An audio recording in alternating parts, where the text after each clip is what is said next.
Eh bien, bonjour tout le monde. Alors, suite à la présentation globale de mon Home Lab, aujourd'hui, je vais vous présenter la brique pfSense.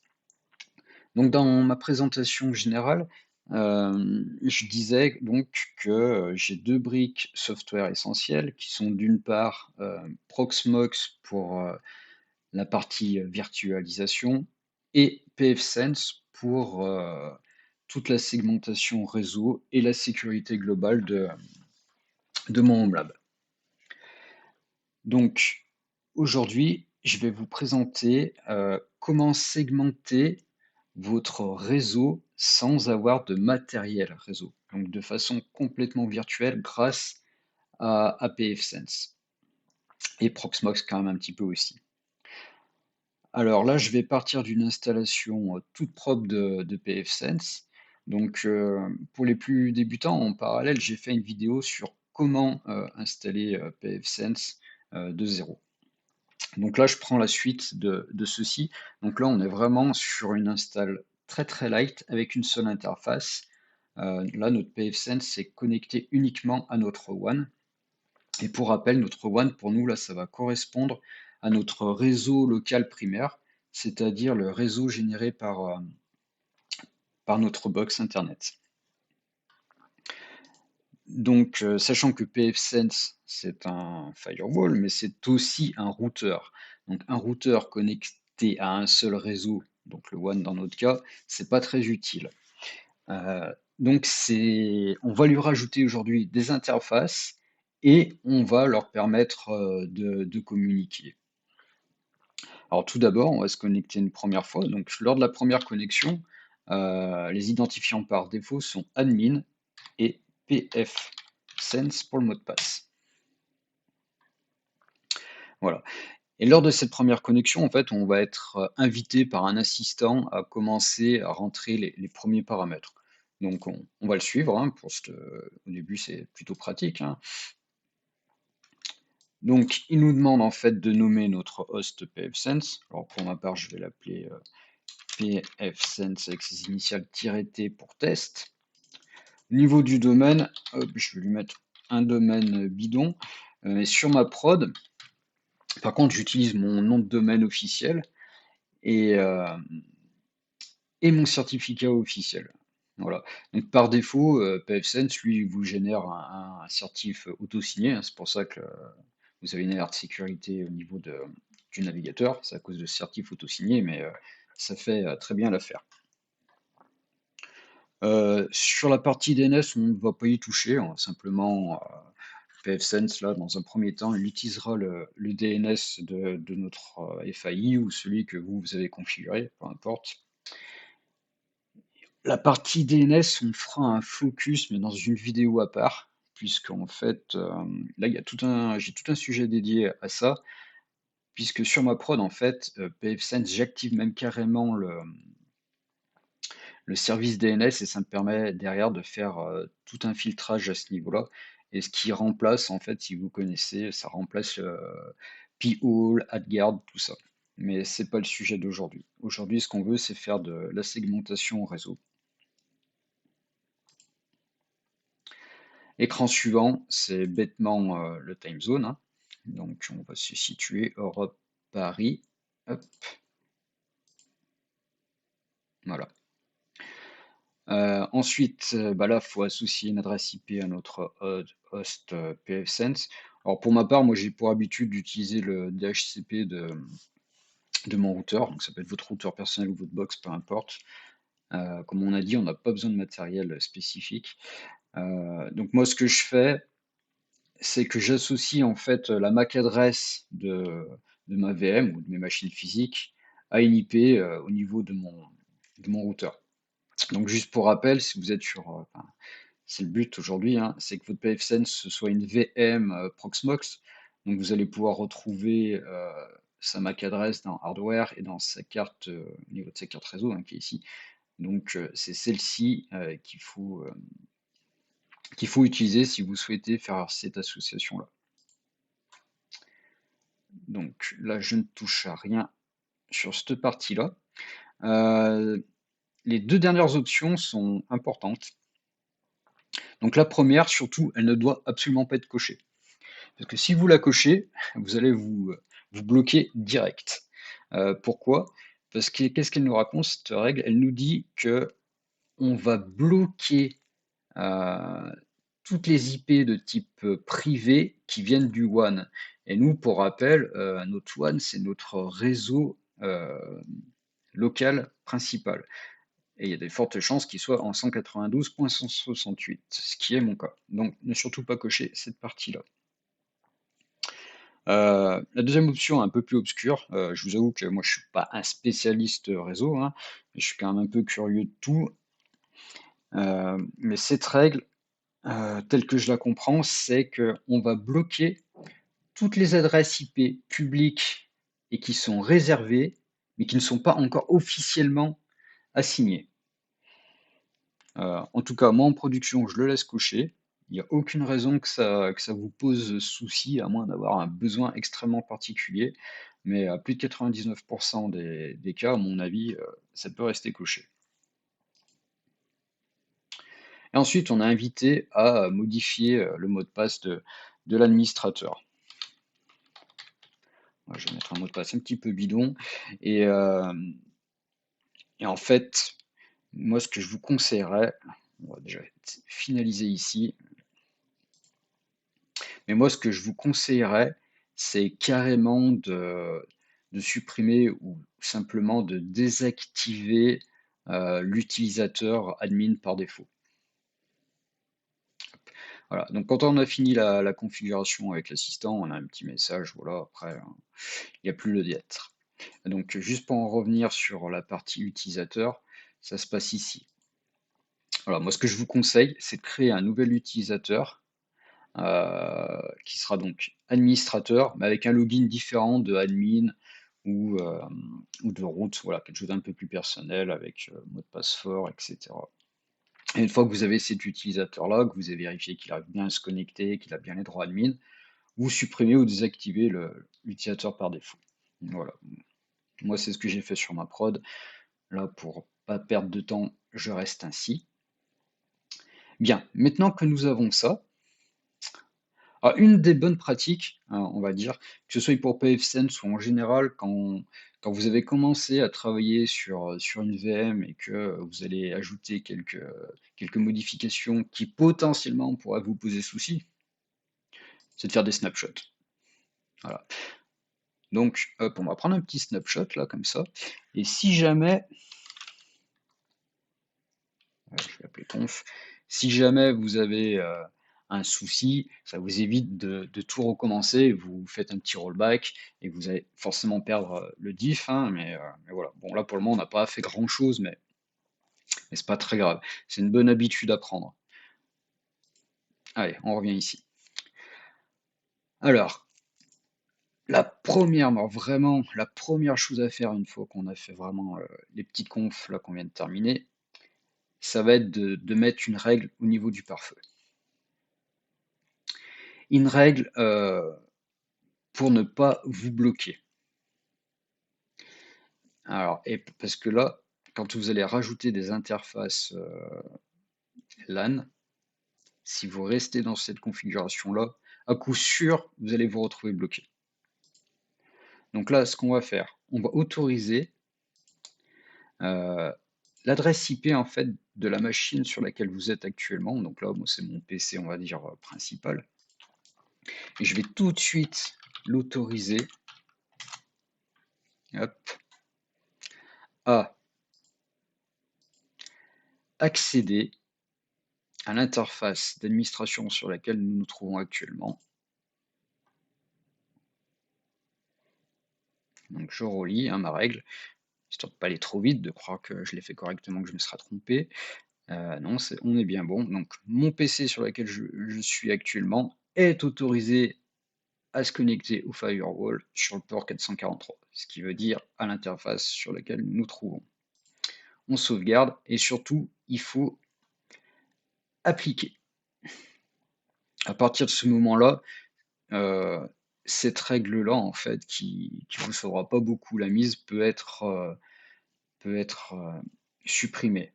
Par contre, vous n'allez pas pouvoir la supprimer directement depuis les règles du firewall parce qu'en fait, elle se trouve, elle est générée par notre configuration.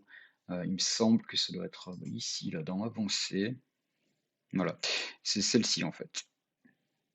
Donc par défaut, elle est activée. Là, pour le coup, il faut cocher une case pour la faire disparaître. Hop, allez, on enregistre. On a le petit snapshot en arrière qui nous protège au cas où. On retourne dans les règles. Voilà. Pour l'instant, tout va bien. Alors, important aussi, ça c'est vrai, on va dire dans tous les firewalls, comment ça se passe? En fait, la première règle qui match est appliquée. Ce qui veut dire que si vous avez des règles trop restrictives vers le haut et que vous avez mis des permissions un peu plus bas, en fait, vous n'arriverez jamais aux permissions, vous serez tout le temps bloqué.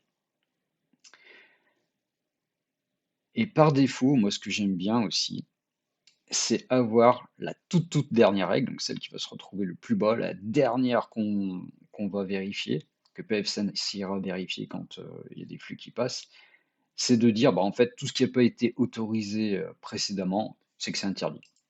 Voilà. Donc on va tout de suite la mettre sur notre one ici. Puis on peut laisser any, même si au niveau du protocole, any. Voilà. Hop, alors là, attention, avant de l'appliquer.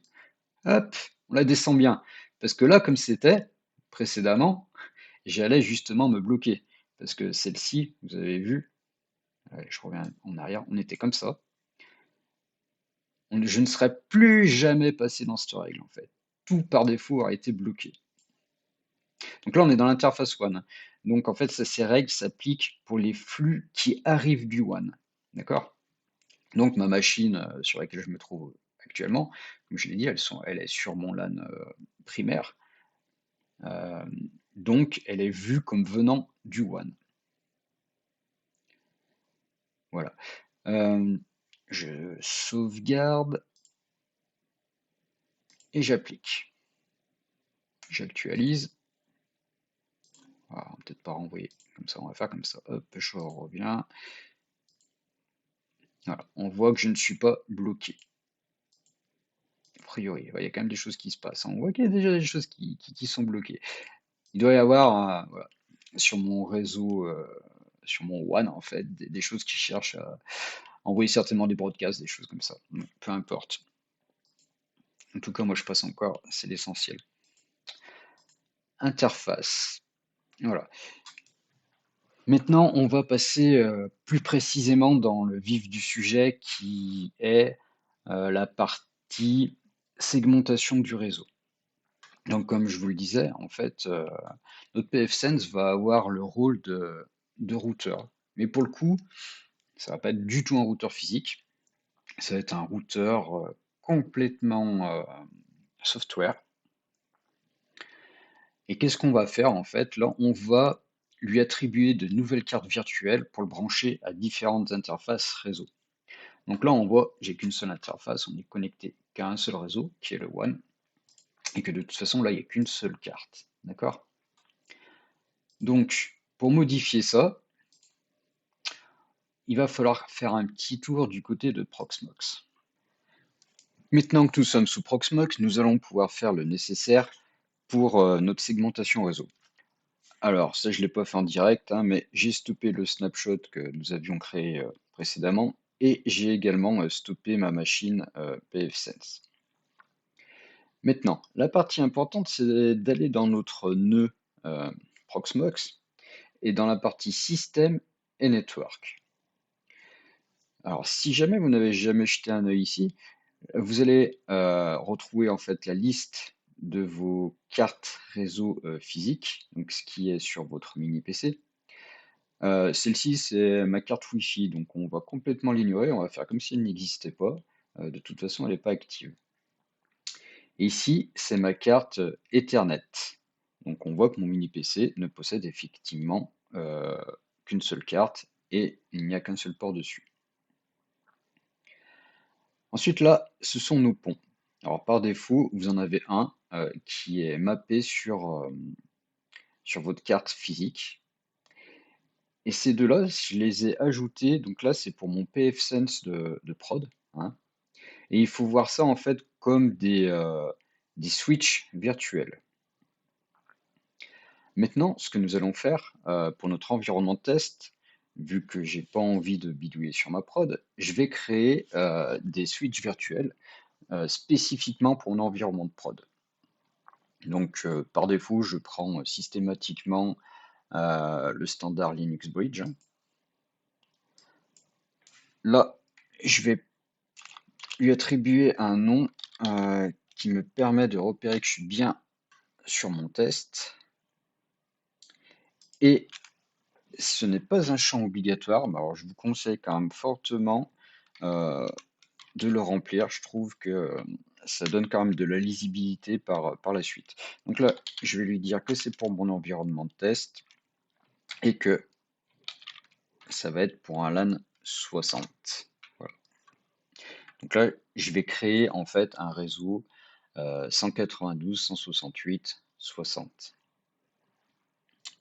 C'est ce que nous verrons ensuite côté plutôt pfSense. Pour l'instant, on se contente de créer notre switch virtuel. Voilà. Je vais en créer tout de suite un deuxième rapidement sur le même modèle. Hop, hop, allez, on fait vite. En test LAN 70. Voilà. Alors là, par contre, pensez bien à cliquer sur Apply Configuration parce que par défaut, en fait, vos switches, on va dire, ils sont éteints. Voilà. On voit que Active, on est à nous. Donc, on applique. C'est rapide. Maintenant, ils sont opérationnels. Maintenant qu'ils sont là, eh ben, il va falloir connecter notre VM pfSense sur ces interfaces virtuelles. Alors, hardware, là on ajoute, je cherche ici, donc un network device. Alors là, je vous conseille de partir en fait sur du full virtuel. Normalement, c'est censé être plus performant. J'ai jamais fait de mesure, mais moi, je choisis systématiquement ce type de modèle-là plutôt que de chercher à émuler autre chose. Et ici, on va dire à quel pont, à quel switch on se connecte. Donc, nous, on va prendre pour cette première on va dire pour cette première carte virtuelle, on va la brancher sur ce switch-là. Ok. Donc, on ajoute et on fait la même chose. On rajoute une nouvelle carte pour se brancher sur notre deuxième pont, toujours avec ce modèle-là. Et là, notre pfSense, du coup, se retrouve avec trois interfaces réseau. Donc, la première, hein, sur laquelle il était déjà connecté. Mais maintenant, en plus, il va se retrouver avec deux autres interfaces reliées à deux switches virtuels. Donc là, ce qu'on vient de faire, c'est un peu comme si on avait pris dans le monde physique, comme si on avait câblé notre machine à des switches. Voilà. Maintenant que ceci est fait, il faut start la VM et on se retrouve dès qu'elle est démarrée côté pfSense. Et voilà, ma VM donc pfSense a redémarré. Donc maintenant, elle devrait accéder à trois interfaces différentes. Hop, on rafraîchit par ici. Tu n'as même pas perdu ma session. Parfait. Alors, si on va dans l'interface Assignment, et ben là, on voit tout de suite qu'on a un peu plus de choses. Si on regarde sur le One, donc on va bien le laisser sur la carte qu'on avait configurée lors de l'installation, mais on voit en fait qu'on a le choix maintenant entre trois cartes et qu'on peut tout de suite créer de nouvelles interfaces à ce niveau-là. Et donc, c'est ce que nous allons faire. Donc, LAN qui a été associé du coup à une des cartes précédemment créées. Hop, je vais l'appeler du coup LAN 60, hein, comme je l'ai fait sur Proxmox. Pas obligatoire que ça corresponde, hein, mais c'est plus logique. Enfin, en tout cas, moi, c'est comme ça que je m'y retrouve. Ensuite, on va passer sur l'IP statique. Là, maintenant, ce qu'il faut bien comprendre en revanche, pfSense lui-même qui va gérer ça. Et dans pas très longtemps, on va activer en fait le serveur DHCP de pfSense. Alors ici, hop, on va lui donner donc l'IP 192.168.60.1, l'IP qu'on va associer à cette interface. Et en même temps, hop, je vais en parallèle appliquer les conseils que je donne, ça pourrait être pas mal, à savoir lancer un petit snapshot sur le pfSense. Voilà. Ici, on ne se trompe pas. Hop, on met le petit masque 24 parce que si on reste sur 32, eh ben, on n'aura qu'une IP possible à attribuer. Ces options-là, on les a vues tout à l'heure lors de la configuration avec l'assistant. J'en reparle pas, on met la même chose. On apply les changements.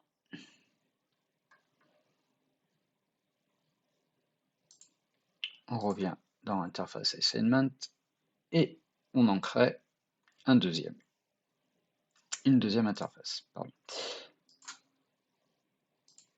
Enable. Et puis LAN 70 avec IP statique 192.168.70.1. Hop. Et voilà. Save. Et on applique.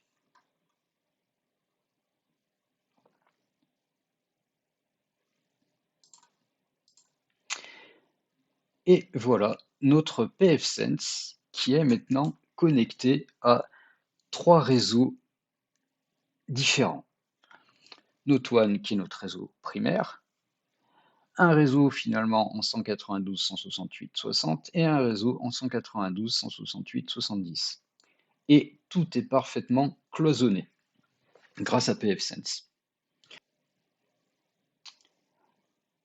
Ce qu'on va faire, avant de basculer justement dans les règles firewall, on va passer dans la partie DHCP serveur. Alors là encore, je ne suis pas un spécialiste des serveurs DHCP, mais déjà quand on voit ce message, donc là on est sur le serveur ISC qui est proposé par défaut par pfSense. C'était déjà le cas moi quand j'ai installé mon pfSense de prod, donc il y a déjà quand même à peu près un an. Là on est en version 2.8.1, à l'époque j'étais en version 2.7.0 ou 2.7.1, je sais plus exactement. J'avais déjà ce message et j'ai tout de suite changé. J'ai tout de suite changé pour aller du coup sur ce serveur-là et j'ai aucun problème. Donc je vous conseille de faire de même parce qu'il y a des chances que si vous restiez sur l'ancien, que ça pose souci à un moment donné. Voilà, donc quand ici sur les réglages, j'ai rien fait de plus que de laisser tout ce qu'il y a par défaut. Alors, pfSense, hein, je vous avoue, il y a énormément d'options. Et je ne les connais pas toutes. Je creuse les options quand j'ai besoin de quelque chose. Voilà. Si je suis bloqué ou si j'ai vraiment besoin de comprendre. Mon but principal, c'est déjà de comprendre ce que je fais, voilà, de maîtriser ce que je fais. Et si je ne connais pas toutes les options annexes, c'est c'est pas très grave, quoi. Il y a vraiment énormément, énormément matière à creuser. Donc, pour en revenir sur mon serveur DHCP, ici. Cette option, on peut la cocher maintenant, mais elle va pas nous être utile tout de suite. En gros, quand on aura des machines dans nos LAN 60 et 70, ça va automatiquement faire remonter au niveau du DNS leur association IP hostname. Voilà. Ça mange pas de pain de le cocher tout de suite, mais de toute façon, on fera ensuite un focus vraiment sur la partie DNS, parce que euh, j'ai quand même pas mal travaillé sur le filtrage des flux, en revanche. Voilà. Ici, alors, on va sur notre LAN 60, on active le serveur DHCP, ce qui fait qu'en fait, là, c'est vraiment pfSense qui va gérer la partie attribution d'adresse IP pour les machines qui sont sur ce réseau-là. Donc là, il va nous demander en fait de donner un pool d'IP pour tout ce qui est attribution complètement dynamique. Alors là, moi en fait, ce que je fais, c'est que je mets en fait la plage IP qui m'intéresse pas vraiment. Je vais m'expliquer. Euh, Hop, je vais faire ça, je vais faire ça. Voilà. Ce qui veut dire que je me réserve en fait toutes les autres adresses de 100 à 254. Pourquoi? Parce que comme je vous l'ai dit tout à l'heure, moi j'aime bien associer mes adresses IP au MAC adresse. Donc là, sur mon Proxmox, lui, mon mini PC surtout, commence à être un peu juste en termes de RAM. Donc je ne vais pas réellement pouvoir créer une nouvelle VM pour vous faire la démo, mais ce que je vais faire, c'est que dans pas très longtemps, je vais basculer sur mon pfSense de prod. Mais même si la VM n'existe pas, on peut quand même simuler un petit peu les choses.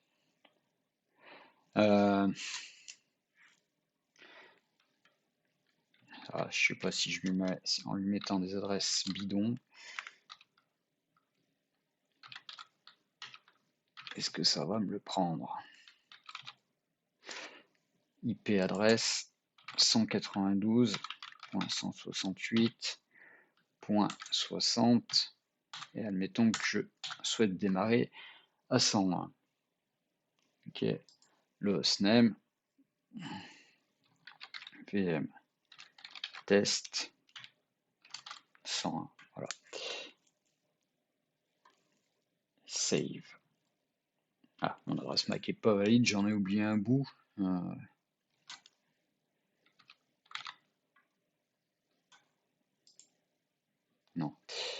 Hop. 3, 6. Donc en admettant finalement que j'ai une MAC adresse au niveau du... je prends, admettons lui là, on va y regarder. C'est pas un bon exemple en fait.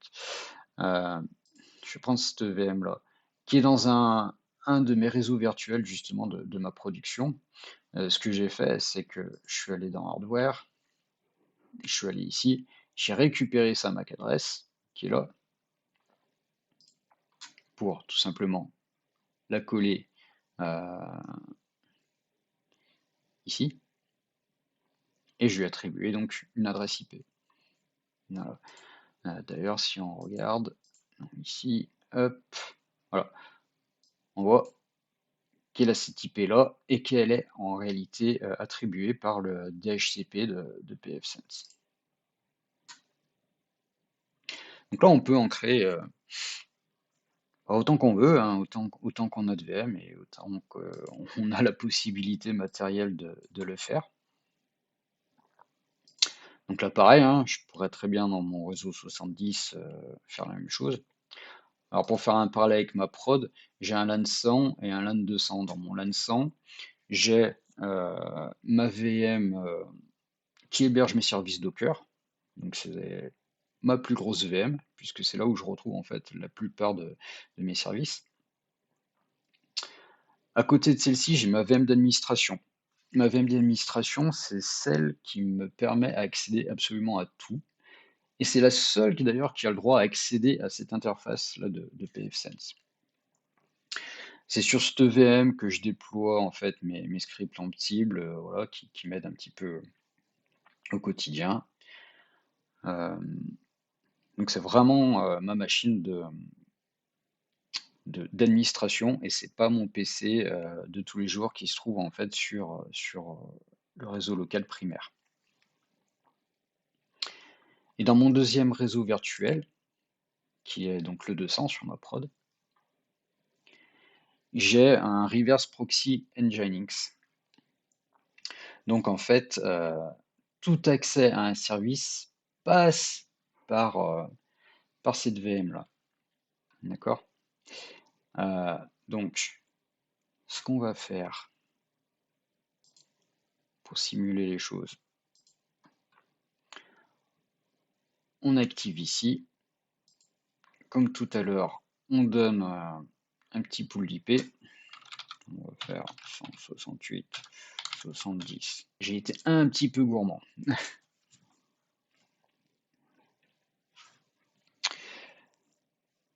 Voilà.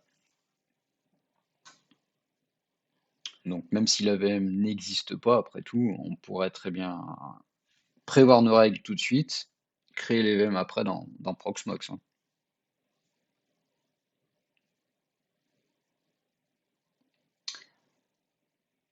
Voilà pour cette partie. Ensuite, pour que tout fonctionne, il faut aussi, pour que le tout puisse communiquer, donc là on a parlé de RP. Si j'ai un reverse proxy ici qui doit rediriger des flux HTTP vers ma VM Docker, qui se trouve en 60, si je ne définis pas des règles niveau firewall, ça ne marchera pas. Parce que le RP ne pourra pas aller taper le port 443 qui se trouve sur la VM où se trouvent les Docker. Sachant que sur ma VM Docker, juste pour comprendre, j'ai aussi un Nginx en frontal de mes Docker qui renvoie ensuite vers les ports appropriés pour taper les bons services. Donc là, on va tout de suite aller jeter un œil sur comment configurer le firewall pour que une VM Nginx puisse du coup taper le port 443 d'une VM qui se trouve sur un autre LAN. Allez, on file sur les règles du firewall. Alors par rapport à tout à l'heure, le premier coup, quand on est venu pour mettre notre première règle au niveau du WAN, on n'avait pas ça. Il me semble qu'on n'est pas revenu depuis tout à l'heure. Donc là, on va aller dans LAN 70. Alors, pour bien comprendre, ici, quand on est sur le WAN, en fait, c'est exemple. Après tout, mon WAN, qu'est-ce que c'est? C'est mon réseau primaire. Donc si je veux qu'il puisse accéder en fait à mon RP Nginx, il faut que je le dise.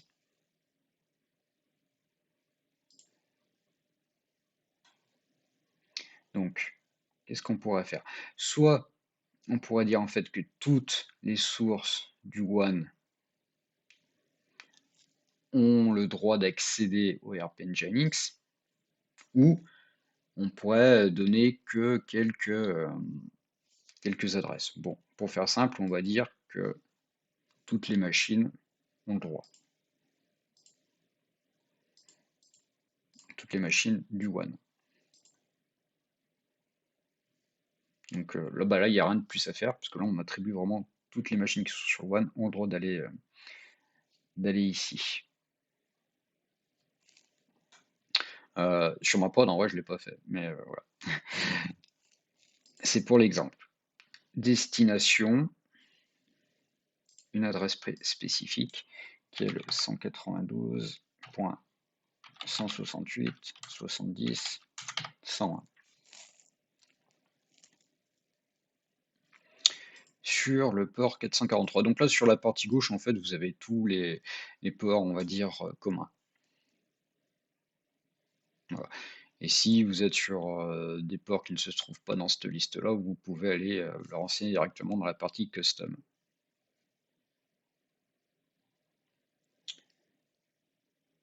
Hop, on active. On vérifie que notre règle se trouve pas tout en bas, parce que du coup, sinon elle ne passera jamais, hein.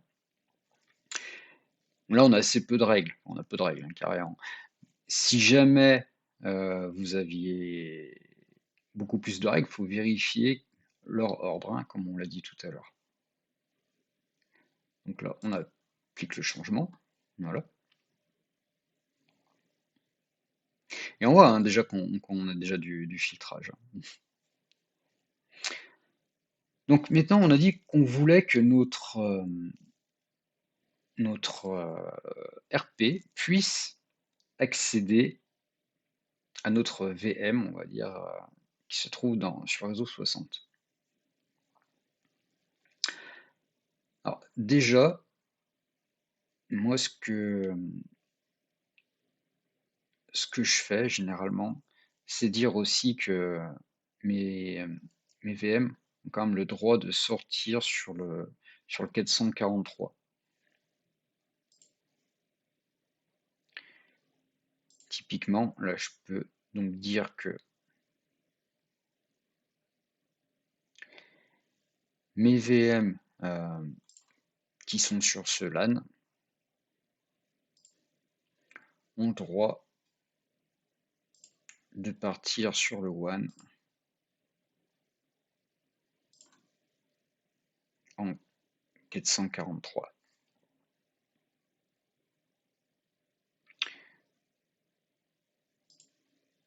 Hop, on peut même faire TCP/UDP. Voilà. Ça leur permet d'avoir une connexion Internet. On va ajouter donc une règle. Donc, voilà pour le coup, on va spécifier précisément 70.101 à accéder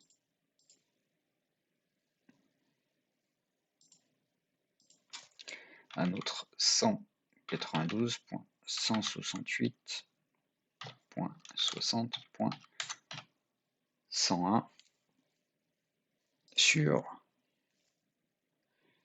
le 443.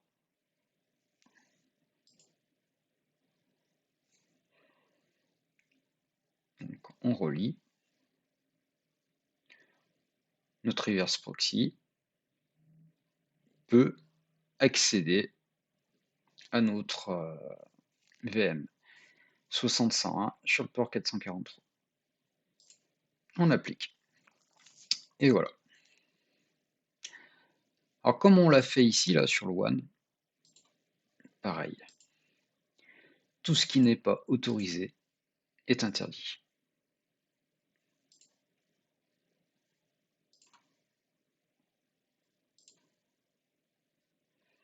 Et on le met en dernière position. Alors, non. Rester sur la page, on sauvegarde et on applique.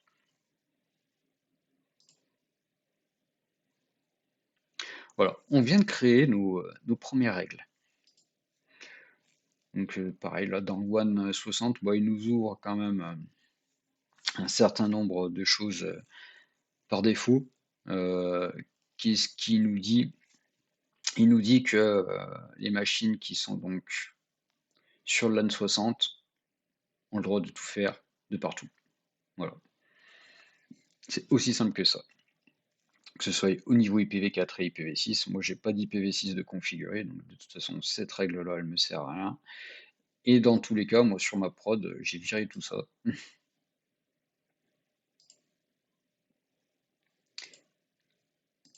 Attendez, hop, voilà, non, c'était pas du tout ce que je voulais faire, c'était le delete.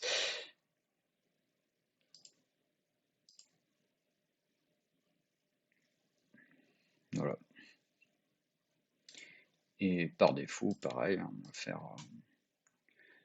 tout ce qui n'est pas autorisé est interdit.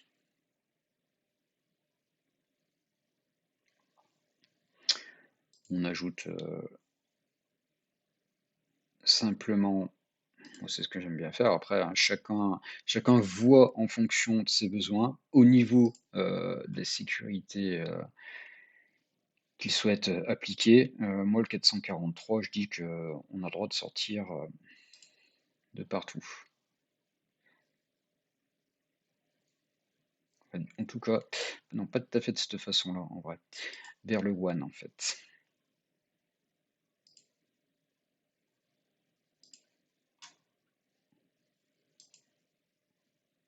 Voilà. J'autorise en fait toutes les adresses qui sont sur ce LAN-là à sortir sur le one et sur le 443 que je n'ai pas précisé. Destination port. Et où le port? Ah bah, j'étais au bon endroit. 443, hop, hop, hop, là, j'applique. Je vérifie ici. Qu'est-ce que j'avais fait? Voilà, j'avais fait ça correctement. Tout mon LAN 70 a le droit de sortir sur le port 443 du WAN. Voilà. Donc là, on a déjà quelques règles essentielles.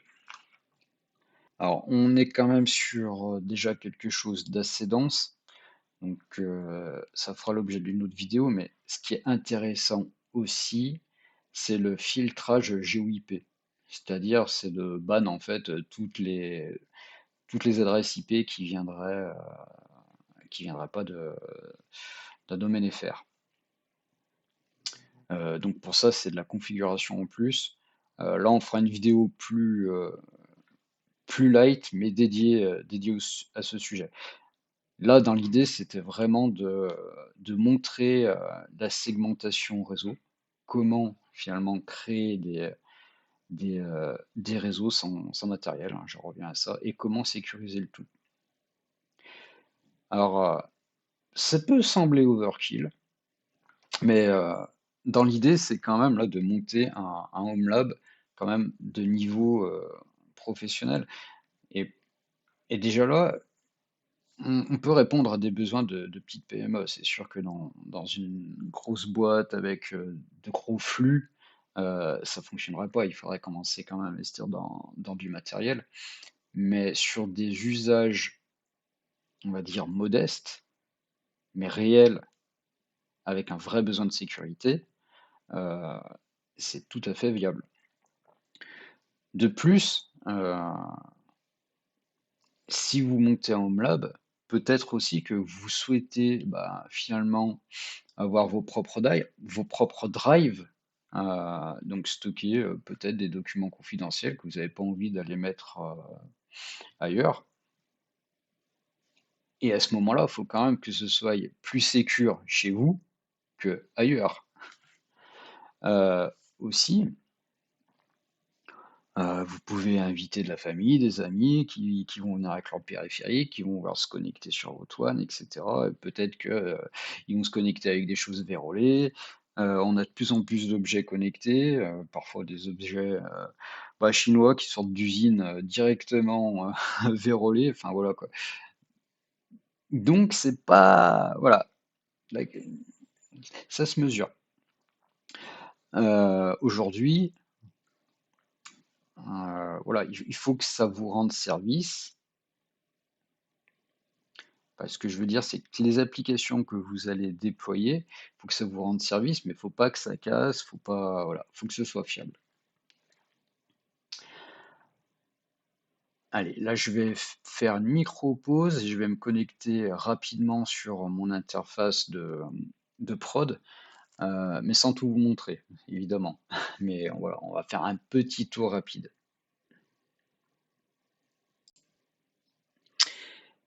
Et nous revoilà. Donc là, on se retrouve sur, sur une de mes VM justement. C'est ma VM Ubuntu d'administration. C'est elle qui me permet justement d'accéder à tout. Euh, D'ailleurs, en fond d'écran, j'ai mis à peu près mon, mon matériel principal. Euh, mais revenons-en au sujet. Hop. Et là, je suis sur mon pfSense de prod. Donc, je vais quand même pas afficher les règles par feu, mais je reviens simplement sur l'interface DHCP et l'association de, euh, de MAC adresse à des adresses IP. Donc là, on retrouve la machine sur laquelle je suis actuellement, hein, c'est celle-ci, et ma VM en fait Docker. J'espère que tout ça sera utile. Euh, je ferai donc d'autres vidéos, alors côté pfSense, qui seront plutôt donc axées sur le filtrage GeoIP. Ça devrait être assez court. Tout le reste sera quand même moins dense. Et la partie aussi DNS que je trouve vraiment très intéressante pour tout ce qui est filtrage. C'est-à-dire que ça va vous permettre de filtrer tout ce qui est tracker, tout ce qui est publicité, tout ce qui est site malveillant, toutes les URL malveillantes, grâce à une base de connaissances mise à jour automatiquement par pfSense. Et comme je vous le disais, donc ça remplace carrément un Piole et un HandGuard. Et si vous avez donc un VPN, on y reviendra plus tard, quand vous êtes hors de votre domicile, à partir du moment où vous êtes connecté à votre VPN, vous allez bénéficier en fait de la protection de pfSense. Et ça, c'est quand même super intéressant, notamment pour la partie DNS, voilà, tout ce qui est filtrage. Il y a vraiment matière à creuser, hein. Heu, Comme je vous le disais, moi je suis pas un spécialiste réseau, mais c'est quand même super intéressant toute cette partie réseau, sécurité.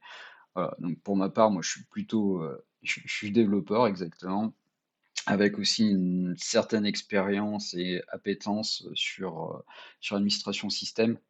Heu, le réseau aujourd'hui reste un peu reste quand même mon maillon faible, mais je m'y intéresse et en creusant les choses, j'arrive à mettre en place quand même un fonctionnement que je trouve intéressant. Voilà. Eh bien, je vous remercie. Si vous avez eu le courage de regarder cette vidéo entièrement, parce que c'est quand même volumineux. J'espère surtout avoir été clair euh, et aider en fait certains d'entre vous qui finalement pourraient se poser un peu les mêmes questions que moi. Donc voilà. Et je vous remercie. À bientôt.